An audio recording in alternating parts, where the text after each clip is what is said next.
Il y a un mois, la Communauté économique des États de l'Afrique de l'Ouest, CEDEAO, a ordonné des sanctions très lourdes contre Niamey, 4 jours après le coup d'État ayant renversé le président Mohamed Bazoum. Ces décisions avaient fait réagir des membres du gouvernement déchu, comme l'ex-premier ministre nigérien Oumoudou Mamadou, qui a déclaré lors d'une interview accordée hors de son pays, je cite, les sanctions de la CEDEAO seraient un désastre pour la population.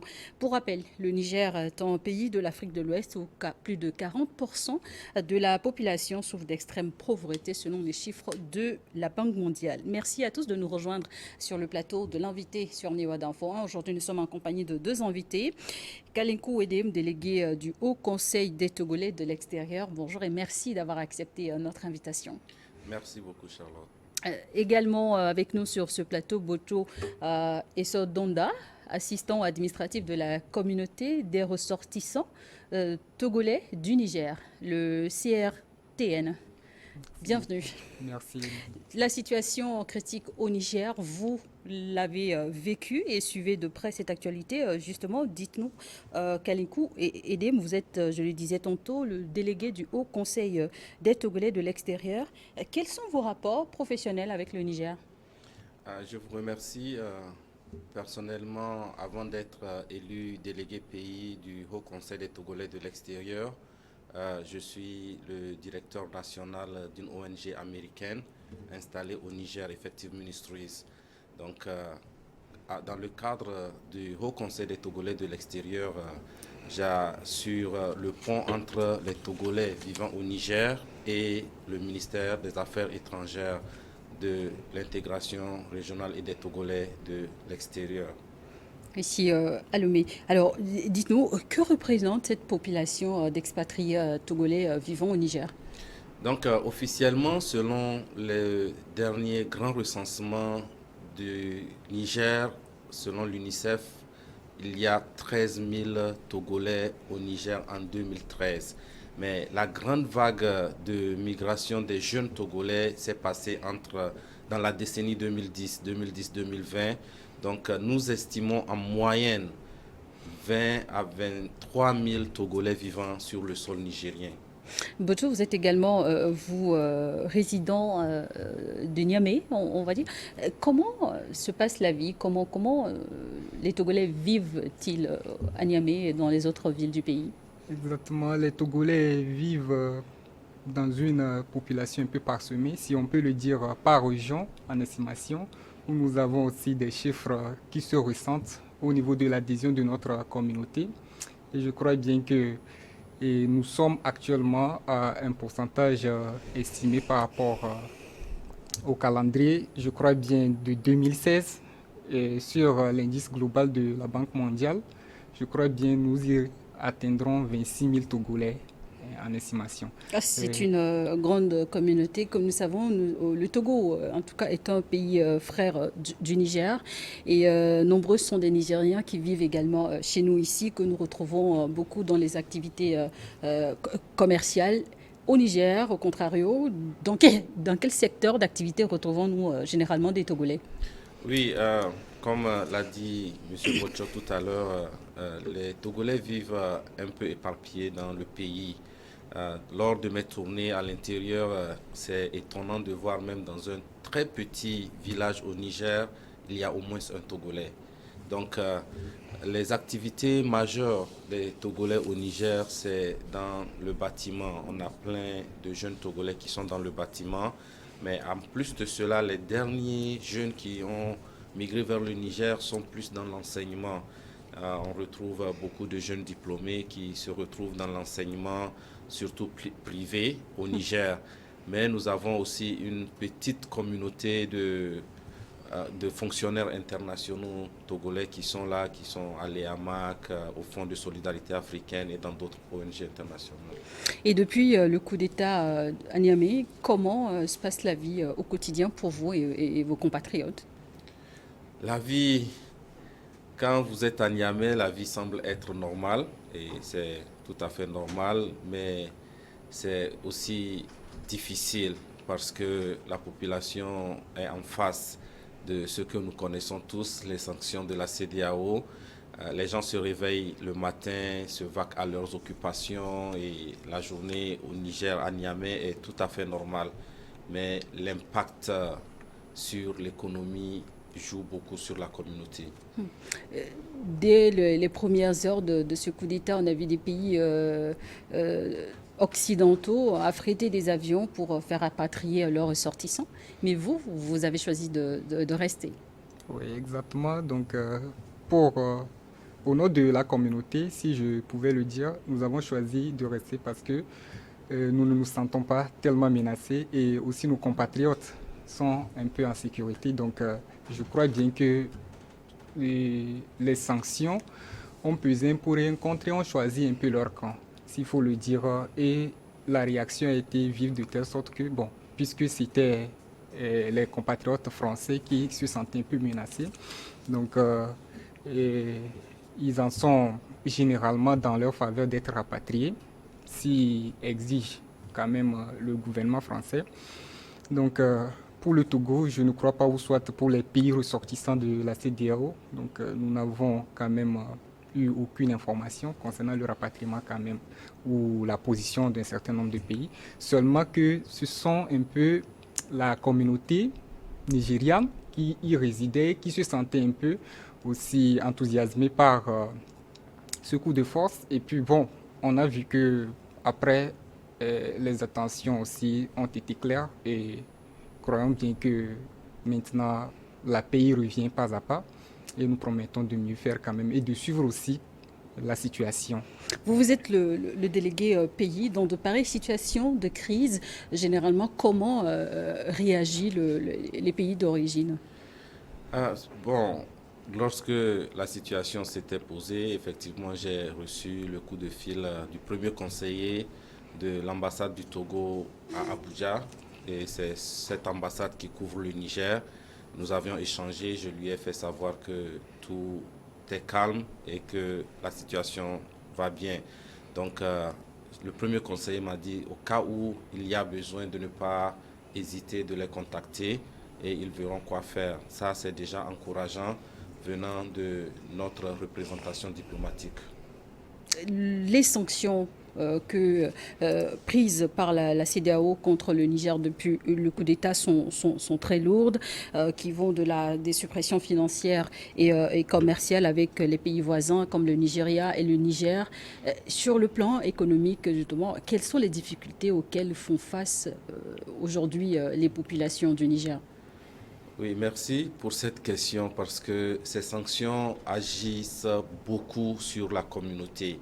Étant dans l'humanitaire moi-même, nous avions eu beaucoup de nos virements venant des États-Unis bloqués par la BCAO à plus d'une semaine et c'était des virements qui étaient destinés aux œuvres humanitaires en faveur d'une population vulnérable, ce qui a beaucoup joué sur l'exécution des projets. Maintenant, généralement, ce qui se passe, c'est que les banques n'arrivaient même plus à payer plus de 500 000 francs par paiement, ce qui était aussi un coup dur. Les chantiers, comme je l'ai dit, la plupart des Togolais sont dans le bâtiment, les chantiers sont bloqués, les propriétaires des chantiers n'ont plus de moyens pour payer les ouvriers pour travailler, ce qui agissait beaucoup sur la population sur le plan économique. Mais au-delà de l'aspect économique, moi j'étais en déplacement et maintenant j'étais à Kigali lorsque mon portable n'arrêtait de sonner.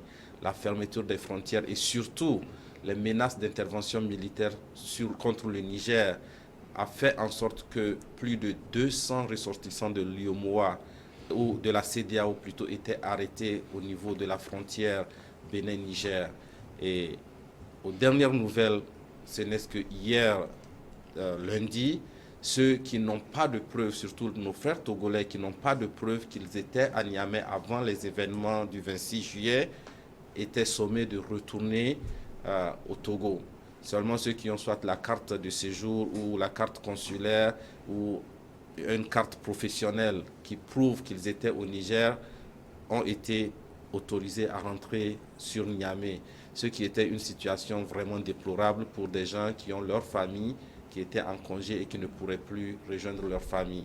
Donc, c'est un peu déplorable de voir que la communauté que nous partageons ensemble est en train de souffrir à cause de ces sanctions-là. Vous êtes de la société civile dans de telles situations de blocus comme on le vit actuellement au Niger. Quelles sont les alternatives pour vous pour continuer vos actions sur le terrain? C'est vraiment, par exemple, les États-Unis avaient décidé de ne plus faire des virements de fonds sur le Niger à cause de la situation. Mais le fondateur de l'ONG avec laquelle j'ai travaillé est parti à la banque pour plaider la cause de la population qui bénéficie de nos projets.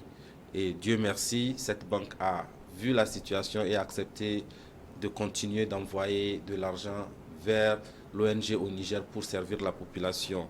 C'est lourd de voir des cas sociaux qui ne pourront pas être aidés à cause de certaines sanctions qui sont normalement pas dirigées vers la communauté.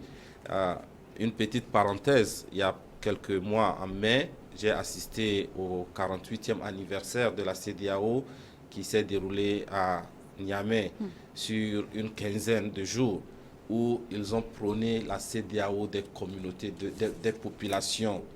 Si cette CEDEAO se soucie des populations, les sanctions pèsent plus sur la population que sur les autorités. C'est pour cela que c'est très important que nos dirigeants puissent revoir ces sanctions-là et surtout le Niger. Aujourd'hui, l'électricité, dernièrement, je lisais les informations où la coupure d'électricité causait des décès dans les hôpitaux. Et justement, et en tant que société, membre de la société civile, comment est-ce que vous vous organisez justement pour influencer sur les politiques et dénouer cette situation de blocus? Oui, en faveur des populations, bien sûr. Beaucoup de manifestations ont été organisées. Ce n'est que le dimanche, la communauté béninoise au Niger avait manifesté pour aller contre ces sanctions. Et nous envoyons des messages sur les réseaux sociaux où nous sommes en train de taguer les autorités de cette communauté pour faire connaître l'ampleur de ces sanctions. Et aussi, nous mobilisons la population à la résilience.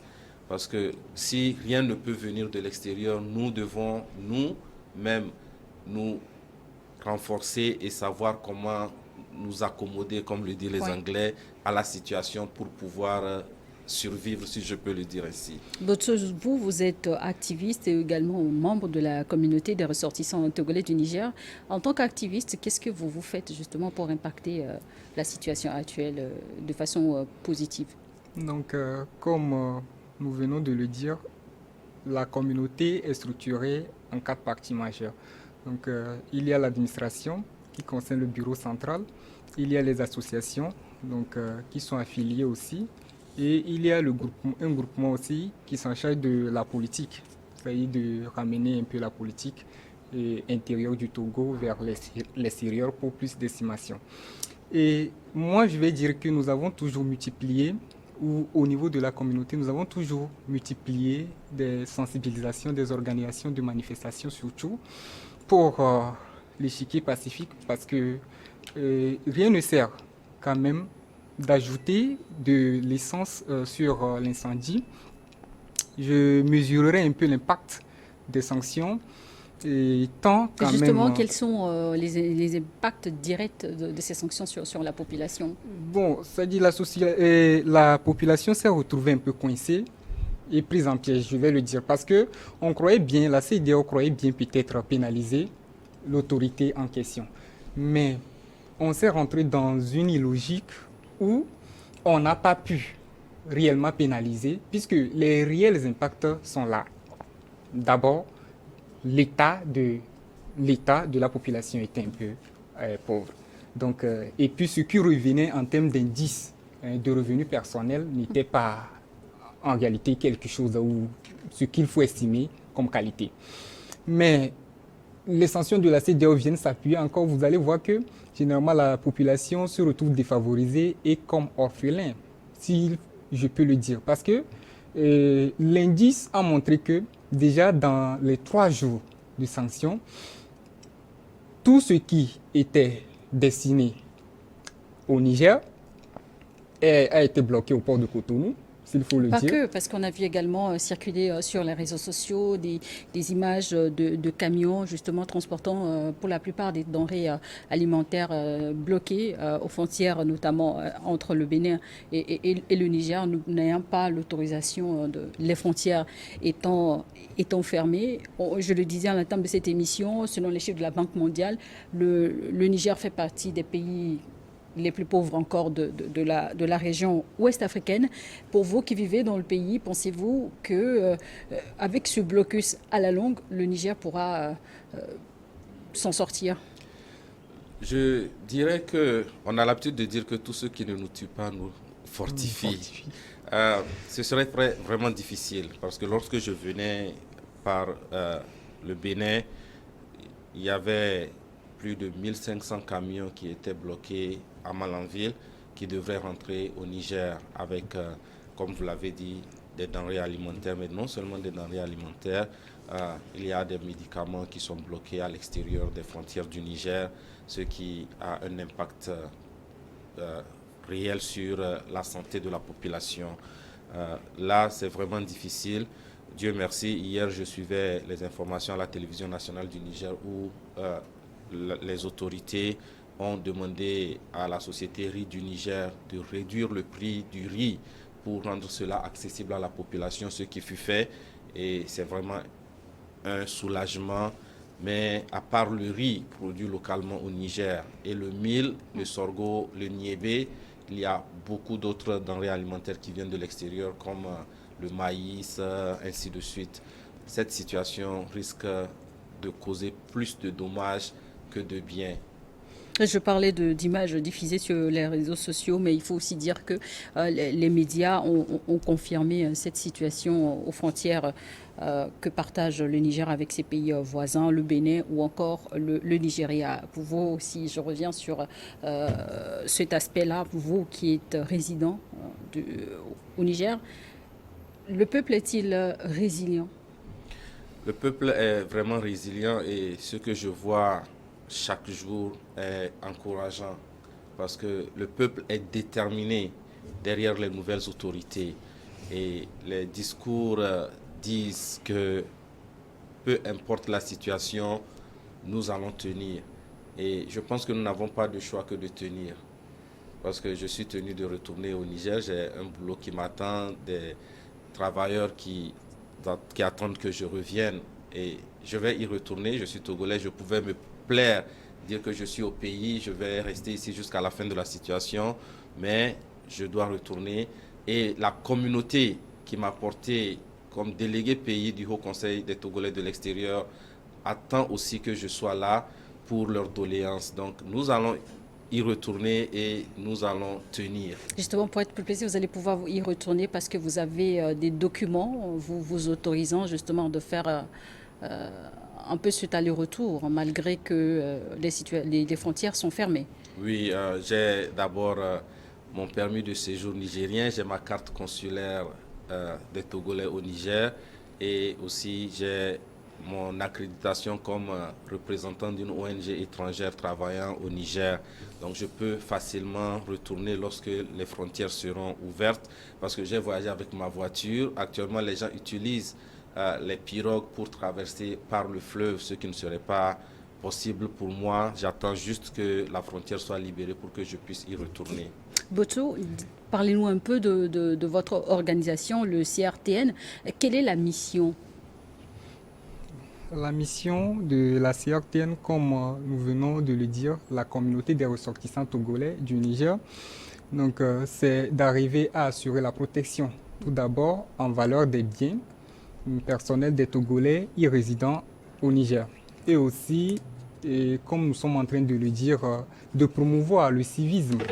Parce que le Togolais est toujours un homme côtoyant pacifique. Donc je crois bien que dans cette stratégie, il peut s'affairer que le Togolais soit libre et soit associatif à n'importe quelle organisation dont nous avons évoqué tout de suite.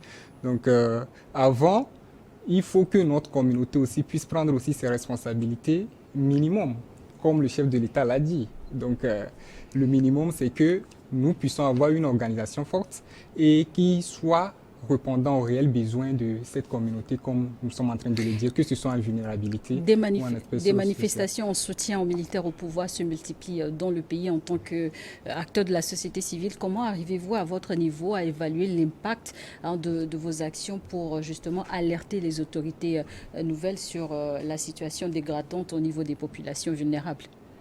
Oui, la dernière fois, j'étais en train de causer avec un camarade et je lui disais que aujourd'hui, nous voyons beaucoup plus de manifestations soutenant les nouvelles autorités, euh, ce qui n'est pas mal. Et au début, quand les nouvelles autorités refusaient tout dialogue, Dialogue avec la c'était, CEDEAO notamment. oui, je m'étais dit que c'était peut-être pas trop réfléchi, mais Dieu merci, suite à, à la diplomatie de notre chef de l'État, son Excellence. Nous allons en venir justement, mais bien avant, la CEDEAO avait lancé un premier ultimatum à la CNSP, en tout cas au CNSP, au pouvoir. L'organisation continue d'ailleurs de brandir la menace d'une intervention militaire. C'est une annonce qui vous a particulièrement inquiété? Effectivement, ça nous a beaucoup inquiétés parce que euh, cet ultimatum disait qu'ils allaient attaquer la présidence pour libérer le président président Bazoum. déchu, Bazoum. Mais on ne peut pas aller attaquer une présidence sans qu'il n'y ait de dommages collatéraux. Ça nous a inquiétés et nous avions prié, Dieu merci. Les voix ont commencé à se défaire ou bien à réduire le ton. Le ton a commencé à réduire sur cette intervention, ce qui nous a beaucoup encouragé. Mais notons-le, le discours de Macron quand même essaye encore de mettre l'huile au feu parce que on ne peut pas venir attaquer un peuple souverain. Ça, c'est vraiment pas intéressant. Cette annonce nous a inquiétés, mais nous croyons que par la voie du dialogue et de la diplomatie, cette situation ne va pas être possible.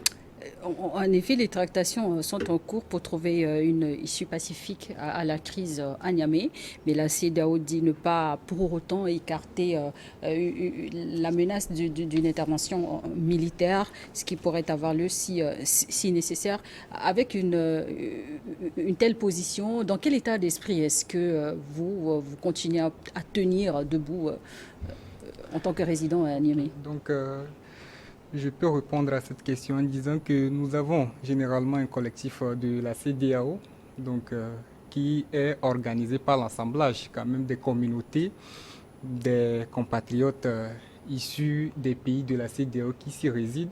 Et je crois bien que c'est au lendemain en même temps de ces sanctions et plus des communications qui ont fusé la toile, nous avons eu à faire des manifestations juste à s'associer, à voir dans quel état d'esprit nous pouvons apporter aussi notre preuve à la situation pacifique. Parce que si ces situations s'embrasent, il faut dire que nous aussi, nous y résidons. Nous sommes de la communauté quand même de la CEDEAO. Étant donné que nous venons du Togo, le Togo est membre de la CEDEAO, obligatoirement. Nous sommes aussi des citoyens de la CEDEAO. Donc je crois bien que sur cet intervalle, on ne peut pas s'empêcher aussi de manifester que de clamer toujours la paix. Et je crois bien que la main de notre Excellence, Monsieur le Président de la République, a été une main forte, surtout soutenant la paix au Niger.